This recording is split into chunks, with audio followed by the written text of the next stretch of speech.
up, patrol pal, Mr. Cook? Well, we're going through this Unit 8, Part 2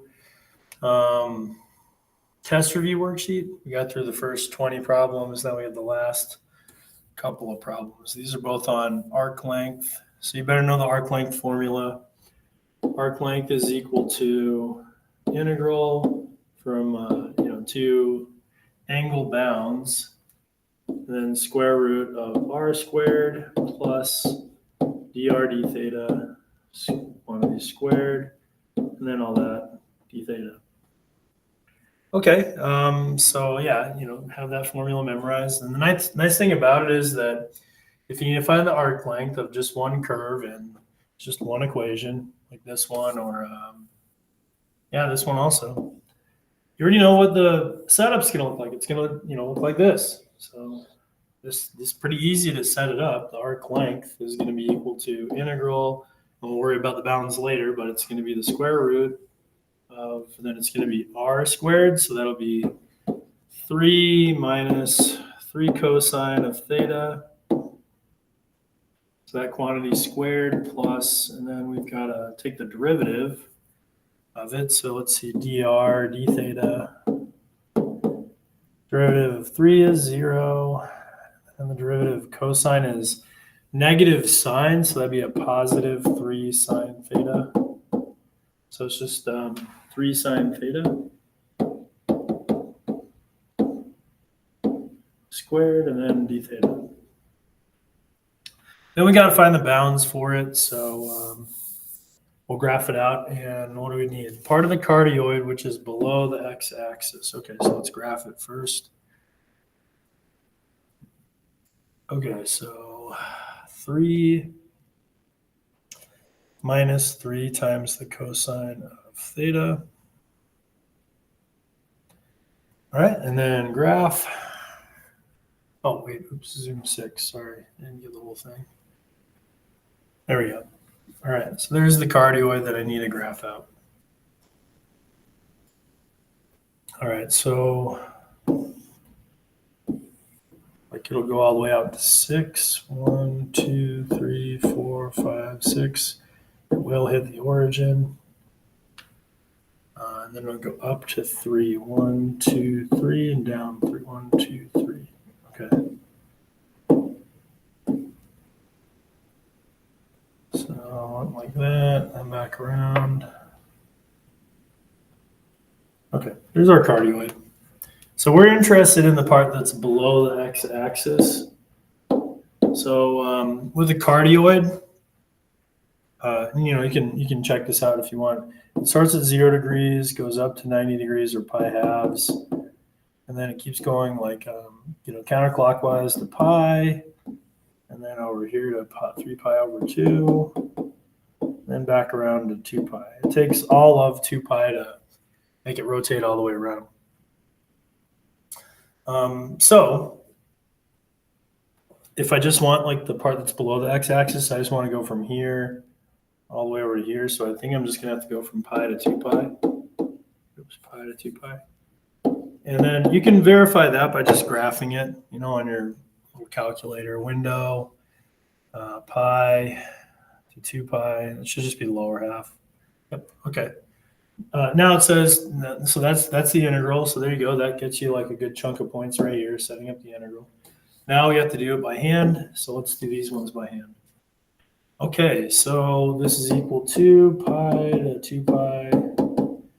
And then let's FOIL, this part. So let's see, that'd be 9 cosine squared of theta minus, let's see, that'd be 18 cosine of theta, and then plus 9. Then if we square this thing, then it's going to be plus 9 sine squared of theta, and then d theta. Okay, well, I noticed that I've got a 9 cosine squared and a 9 sine squared. So if I just kind of like work with that a little bit, 9 sine squared plus 9 cosine squared. If I factor out a 9 from that, I get 9 sine squared of theta plus cosine squared of theta. And sine squared plus cosine squared is just a 1. So this turns into just 9 times 1, or just 9. Okay, so after I simplify that a little bit, I get from pi to 2 pi. And then it'll be square root of, so that's just 9 plus another 9 is 18. So I've got 18 minus 18 cosine of theta. Okay, and then let's see here. And what can I do from there? So, then I could factor out.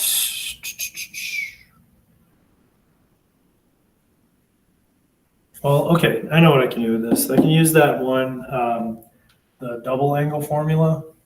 So it's like, okay, cosine, no, sine squared. So sine squared of theta, there's an identity that looks like this. 1 minus cosine of 2 theta over 2. So yeah, that's probably the one that I would use here because, okay, so this is going to take a bit, okay, but trust me, you can do this by hand. So you could go, all right, so I'm going to change this into a fraction first. So 18 is really like saying 36 over 2 for both of these, right? So I can turn this into 36, minus 36 cosine of theta over 2 d theta, right? And then I can factor out a 36 from both of these. So then I get pi to 2 pi, and then square root of 36 times, and then the top part would be 1 minus cosine of theta over 2 and d theta. And then I can take the square root of 36. That's just 6. So this becomes 6 integral pi to 2 pi. And then it'll be square root of 1 minus cosine of theta over 2 d theta. Okay, and then now I'll use this identity here and substitute for this. So notice first that it says 1 minus cosine of theta, okay, over 2. So what that means is that, for this part, the angle, if this is 2 theta, then I'd have to divide it by 2 to get to that. But if it's just a regular theta, then I got to still divide it by 2 to get here. So that's going to be theta over 2, okay? So using that identity, here's what I get. So from pi to 2 pi, it'll be the 6. And then this thing turns into the square root of sine squared of theta over 2. And then if I take the square root of a square, they cancel out. So I get 6 integral theta to 2 theta. And then the square root of a square, they cancel out. So I just get a regular old sine of theta over 2 d theta. Now I just do the antiderivative. Antiderivative of sine is negative cosine. So I get a negative 6 cosine of theta over 2. And then since this is a u sub, because I have something other than just regular theta there, I've got to do the simple u sub antiderivative for that. And that would be, let's see, I'd have to multiply it by 2. So I'd have to double this afterwards. And then the integral bound goes from pi to 2 pi. Almost done. So if I double that, I get negative 12 cosine of theta over 2. And then plugging in pi and 2 pi would give me negative 12. And then let's see here. Plug in pi, so it would be cosine of pi over 2 minus negative 12 cosine of 2 pi over 2. Or other way around, sorry. Gosh, sorry about that. So that'd be at the 2 pi over 2. That'd be the 1 pi over 2. All right, so cosine of pi, 2 pi over 2 is just pi. And cosine of pi is 0. No, negative 1. So it's negative 12 times negative 1. And then cosine of pi halves is 0, so plus 0. So it's just going to be positive 12. So 12 should be my answer for this one. That took a lot of work because of that stupid identity, but it is what it is. Hopefully the other one's not so bad. All right, so there we go. Okay, now I'm going to erase all this and start the next one. All right, here we go. So the portion of 4 sine theta with positive x values. Okay, well, if we use our little calculator, here's how it's going to look. It's going to be a circle above the x-axis, and it's going to have a diameter of 4. So 1, 2, 3, 4, meaning a radius of 2. So it'll here's the center, and then it'll go up here, down to the origin, and then over here and over here. That's how it should look. And we'll start here, go up, and then over, and then back over. Yeah, so that's how it'll look. Starting at 0, 0 at theta is equal to 0 degrees. And then at here, that'll be pi halves. And then it'll be back at the origin again at pi. Okay, and it just goes this way. But you can graph it out if you want. Okay, so we just want the positive x values. So since it starts, so we're just interested in this part of the arc length, starting at here and then going up to here. So if you paid attention to what I was talking about with the angle measurements, it'll just be from 0 to pi halves. So the integral should be pretty easy to start this up. So arc length is going to be going from 0 to pi halves. And then it's the square root of, and then we got to take the original function. So 4 times the sine of theta squared. Then we got to take its derivative, which would just be 4 cosine. So that'd be 4 cosine of theta squared. And this is kind of closer to what you should expect on the test. That previous one with that identity, I think was just for fun to, use the identity. This would be closer to what you should expect to see. Okay. And this, let's make sure that the boundary just gets us that right-hand side of the graph with the positive x values. So if I graph it out, 4 times the sine of theta. And then if I just do the window from 0 to pi halves, it should just be the top half of the graph. Oops, sorry. Pi halves, there we go. Or the right side of the graph. Yeah, there you go. So it's just the right side. Okay, so this works. Now let's do the integral. So we, square both those parts. So we get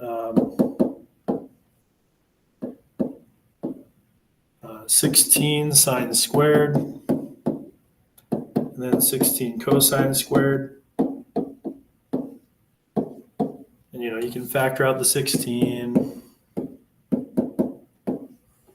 And that becomes sine squared plus cosine squared. And then that just becomes 1. So this turns into 0 to, why did I change it to pi? Come on. 0 to 2, pi over 2.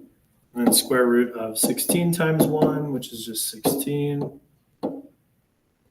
And square root of 16 is just 4.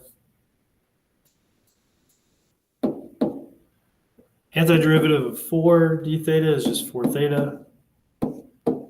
So then if we just plug those numbers in and do the rest of the fundamental theorem of calculus, we get 4 times pi over 2 minus 4 times 0.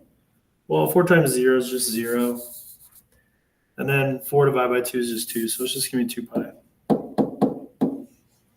That's about how difficult, a question on the test would be. Okay, so there you go. There's the last 2 questions from the review. I hope you found this helpful. If not, just reach out to your calc teacher, get some help from them. They can help you out one-on-one if you need it. If you want some help from me still, I'm Mr. Cook. You can find me before school, after school. I'm always willing to help. Yeah, I guess that's it.